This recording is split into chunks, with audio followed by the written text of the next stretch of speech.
Now, for more analysis on the situation in the Central African Republic, we're joined live from the capital, Bangui, by Thierry Vircoulon. He's the project director with the International Crisis Group, responsible for Central Africa. Welcome to Africa Live. Now, in your assessment, does the C.A.R need an additional 3,000 troops to resolve the crisis, as Ban Ki-moon has proposed?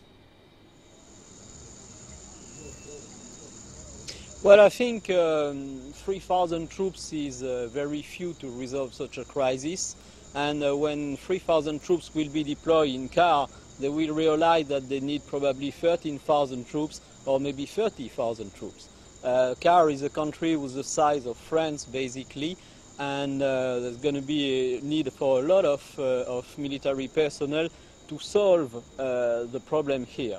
But I think the political aspect of this problem is very neglected at the moment. So it is not a matter of sending more and more troops that is vital at the moment in Central African Republic. The main problem is to articulate a stabilization strategy for this country. Now, related to that stabilization strategy, would that be linked to Seleka and anti-Balaka, who have sustained fighting for a very long time now? Both of them pose a serious challenge to the African and the French forces. And how well organized are these groups, and where do they get the resources to sustain the violence? Well, I think they are two different groups. Their structure is different, their weaponry is different. Definitely the former Seleka fighters were better equipped, but they have now retreated to the eastern part of the country.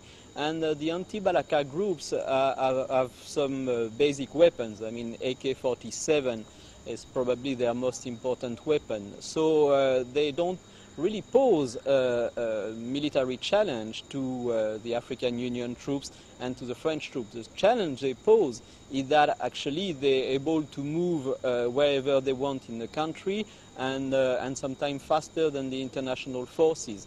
And given the size of the country, there is no way the international forces are going to be able to run after them. That's why it would be very important actually to find a political solution and start a discussion with those groups.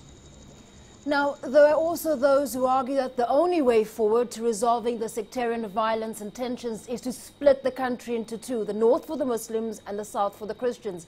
Is this a viable or even sensible solution?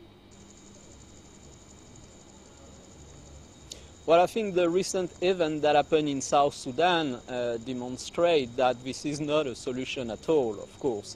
I don't think a lot of Central African people are supportive of such a divide, first. And secondly, I think that would be very dangerous for the country and that would start actually other secessionist claim. I think we are witnessing now some sort of religious divide.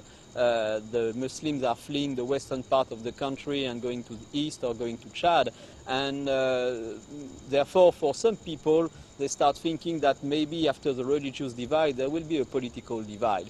This is a very dangerous way of thinking, and I don't think the transitional government, of course, will accept that. And also, I don't think that the international community will accept that. As I said, what has happened in South Sudan recently is a demonstration that splitting the country is sometimes very dangerous and very tricky. Thierry Vircoulon, thank you very much for your time this evening. Thierry Vircoulon there of the International Crisis